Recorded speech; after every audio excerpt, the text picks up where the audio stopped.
Dr. Mbahare Kekana, you've made history as ActionSA's first deputy president.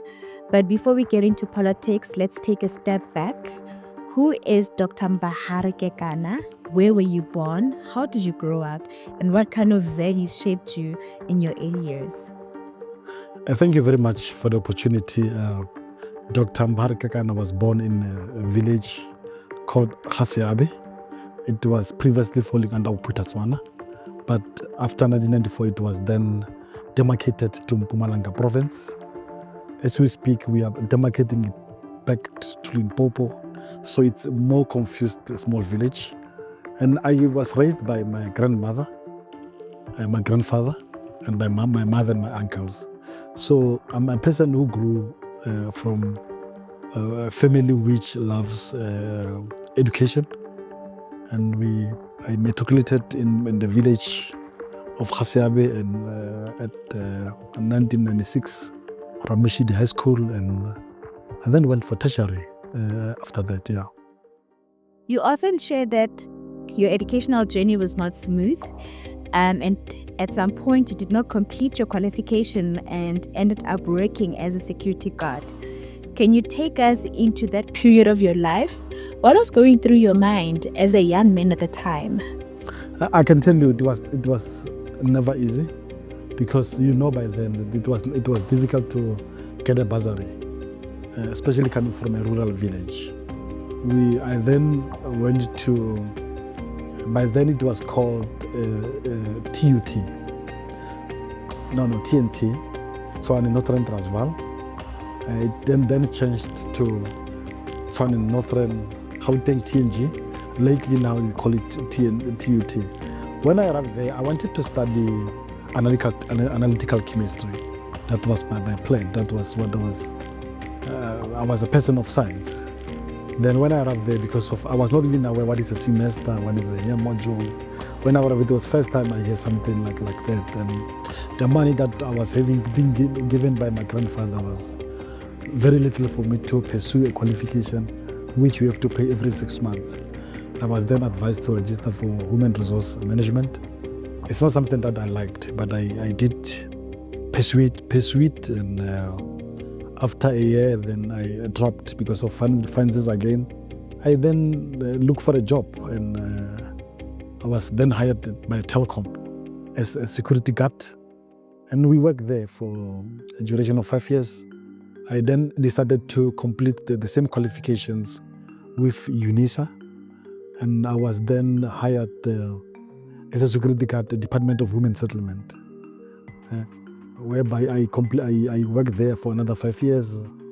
I then completed my qualification as a security guard, and then promoted as an admin clerk within the very same building.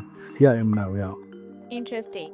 Despite those setbacks, you went back, you pushed through, and today you hold a PhD, an LLB degree. What kept you motivated to return to education? And how do you think your academic journey influenced the way you lead? The reason why I persuaded qualification, because of the words of Nelson Mandela, who said education is the key to success. And also our previous leaders, our 4 leaders, they were more into education. And it's something that was close to my heart. My uncle inspired me to study further. He also loved education. Then I had some difficulties in terms of juggling my studies and political work and government work. But I persuaded to study as much as possible, whereby in 2014 I completed my master's at UF, University of Free State. I took a break again, went to University of UKZN, completed my PhD, then went to Monash University also, completed my LLB. I'm doing this thing to show people, to say we must not be in politics because of positions and money. We must, if you want money and positions, then go to school and get your career there. Politics is about giving people what they are looking for, providing people leadership. Politics is more about passion. That's why at any age you can be a politician. There's no entry age. And it's something that I love, something that I'm pursuing very hard. But lately I developed an interest into law, and I'm pursuing myself to be admitted as an advocate of the High Court. Dr. Mbahare Kekana, you went on to establish Forum for Service Delivery, a political party in its own right. What drove you to take that bold step of starting your own movement at a young age? Yeah, no, thanks for the question. It's a very, very emotional question. The reason why we decided to start Forum for Service Delivery at a young age, we noticed that the country is taking a wrong turn under by then the previous presidents of ANC and all that. We then decided to start a political party called Forum for Service Delivery so that we can help those communities which are neglected by the system. And it was not easy because of people are in need of solutions. So it was not about being a president of the party or having a certain title. It was about giving solutions to our people. It's about making an impact rather than folding our arms while our country is going down the drain. And we have made an impact in the Northwest because for the first time, after contesting 2016 elections, we managed to scoop about 30 seats. And for us, it was very shocking because we have never thought that people will be receiving us in that format. So politics that we are pushing as from the Forum for Service up until now in ActionSA, it's about giving people solutions. People are in need of solutions. We've got so many leaders. I mean, I can tell you now in Parliament, the 400 leaders, but no solutions. So we want to be young people, we want to be professionals who are bringing our education, who are bringing our brains to the table and help better this country that our forefathers have been killed for.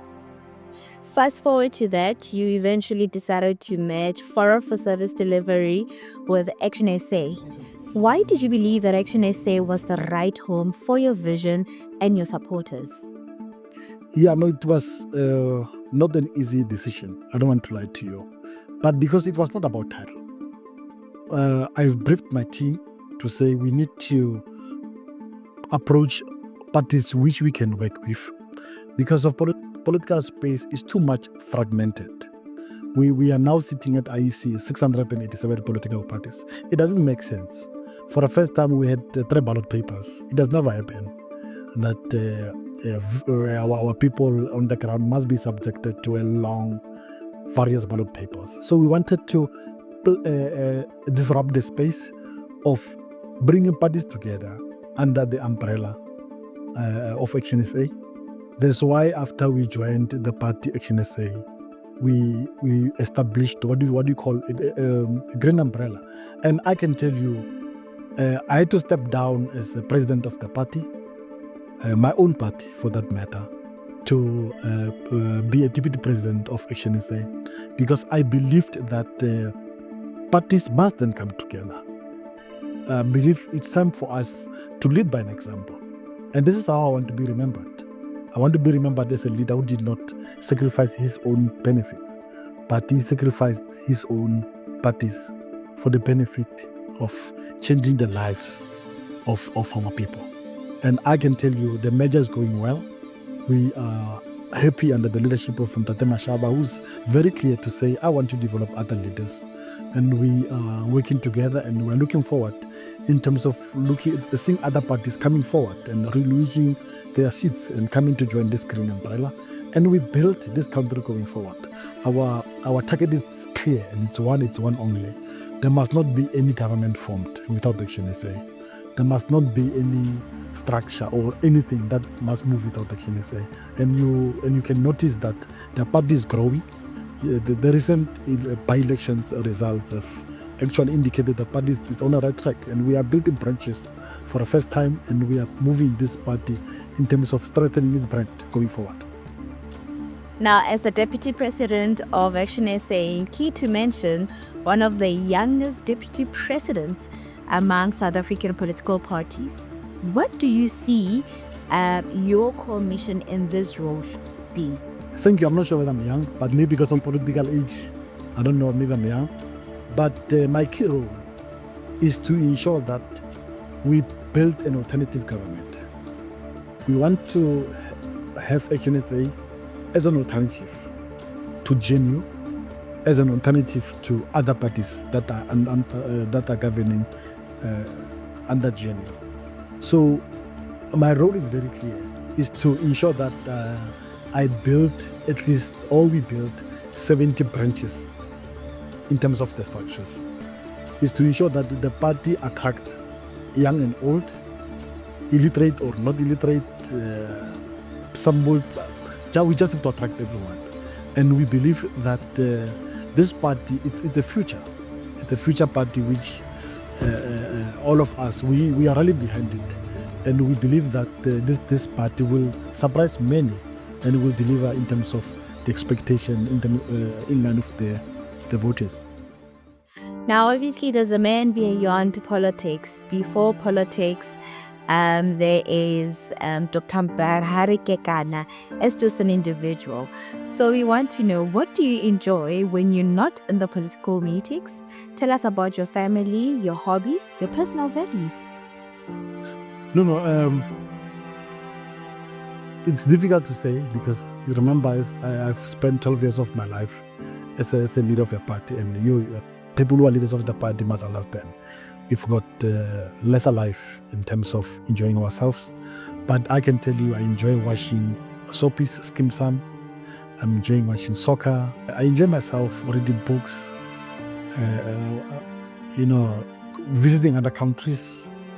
And I'm enjoying myself knowing this country better, learning other languages, and meeting my old friends from my previous life.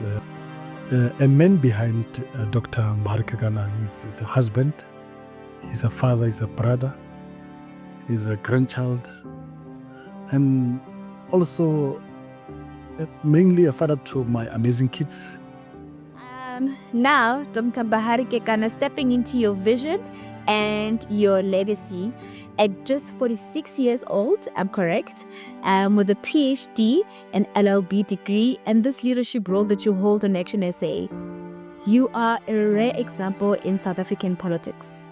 What do you think younger leaders like yourself bring to the table that older generations may not?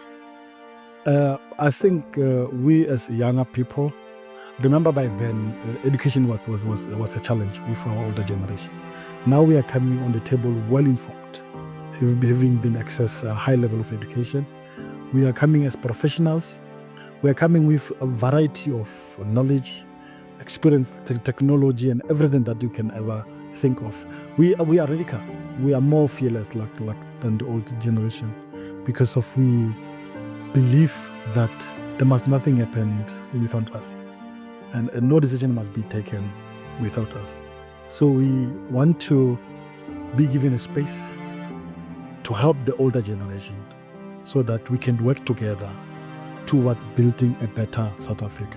So we believe that if a country can have a younger president, it will move towards the right direction.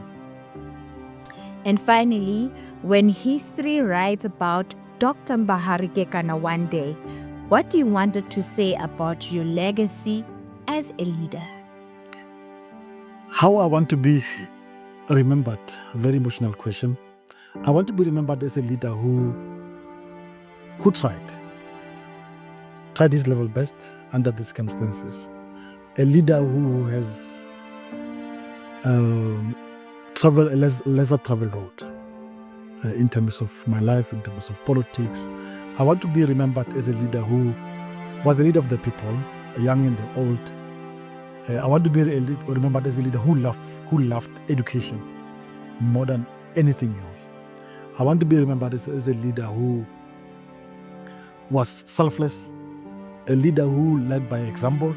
I want to be remembered as a leader who actually has confronted a space which was never confronted. Like, for example, taking my entire party to combine with another party. For me, it's something that I will always look back and cherish, because I believe that alone you can do a lot. but with consolidated leadership, we can go far in life. So my top stone must be written, a man who died trying.